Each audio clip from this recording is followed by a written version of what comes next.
अजित पवार के plane crash के पीछे क्या गहरी साजिश थी? इस बारे में संकेत देते हुए रोहित पवार ने कहा है कि अजित दादा के प्लेन में एक नहीं कई ब्लास्ट हुए थे। सुनिए क्या कुछ बोले हैं रोहित पवार के साथ। हमने ये भी बताया था कि एक्सीडेंट जब हुआ सिर्फ एक वहां पे ब्लास्ट नहीं हुआ था, बहुत सारे ब्लास्ट हुए, वो भी आपके सामने वहां पे आया था। उसी के साथ अगर आप देखो तो हमने बोला था कि कोई वो जो मेन पायलट था उसके ऊपर प्रेशर डालने के बाद, उसके माध्यम से या ब्लैकमेल करने के बाद उसने कुछ किया होगा।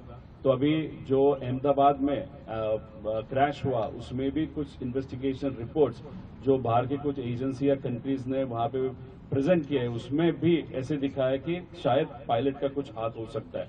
तो ये जो चीजें आज तक हमने बताई है उसके प्रूफ है, उसका कुछ एनालिसिस है, उसके कुछ डॉक्यूमेंट्स हमारे पास है।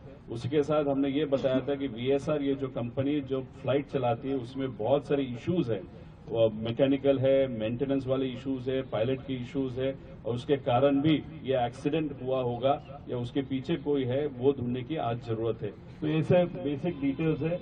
ये एक छोटा सा वीडियो है, मैं अभी आपको दिखा के टाइम नहीं लूंगा, जिसमें 2-3 ब्लास्ट मेन ब्लास्ट होने के बाद भी वहां पे ब्लास्ट हुए थे। उसमें हमको यही कहना है कि ये जो फ्लाइट जो क्रैश हुआ था, दादा अजित दादा जहां पे बैठे थे उनके पीछे टॉयलेट सेक्शन होता है, उसके पीछे एक एरिया होता है जहां पे बैग्स रखे जाते हैं। तो वहां पे एडिशनल पेट्रोल के कैंस वहां पे रखे गए थे, ऐसे हम सबका कहना है। और उसके कारण ही मेन जो आग लगी थी वो वहां पे होने के कारण ही आग लगी थी, ऐसे हम सबका कहना है।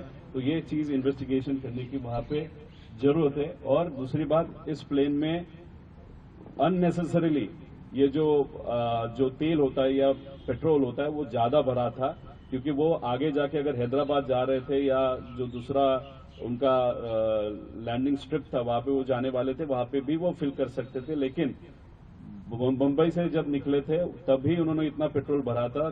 कि क्यों भरा था, ऐसा हमारा प्रश्न है कि कुछ ये प्लान ही था, प्री प्लान ही था ये मुद्दा, इसके माध्यम से हम